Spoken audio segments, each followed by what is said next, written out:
This Swift food chopper is super easy to use. It's a little mini chopper.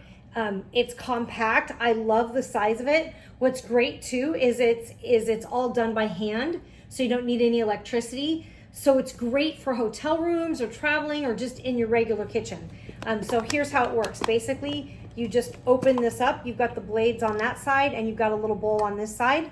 And today I'm going to be making some olive tapenade. So I've got olives here, I've got onion, I've got some tomato, I've got garlic, and I've got some carrot. That's my secret ingredient. So you're basically just going to put the ingredients in here. I'm going to just start with a few olives. I don't know how much I'm going to use here. And then you're going to basically just put the cap on. So you just turn it on, it locks right on there. And then you've got a rope here. So here's your rope. You're just gonna pull the string just like that. Just pull it just like that. And it chops it instantly. Look at that under there. Isn't that cool?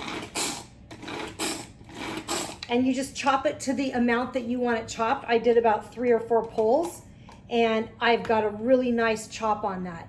Now I actually, it's perfect, but I think I want it just a little bit finer. So I'm gonna go ahead and give it a couple more pulls on this rope.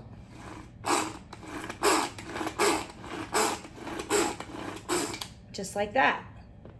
And voila, I have some very nice chopped olives here.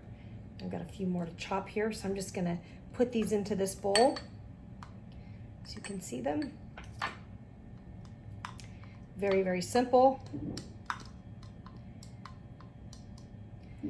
So now I have a very nice fine chopped olive. I'm also going to show you how simple it is to do the garlic. So basically I've cleaned this out and you're just going to throw the garlic right in there very, very easily. And then again, just put the cap on, pull the string several times, and now you have some very nice finely chopped garlic. And what's cool about this is it's very super easy to clean. You just rinse it out, clean it, and it's ready to go for your next set of vegetables. Great chopper, and it is awesome and very easy to use.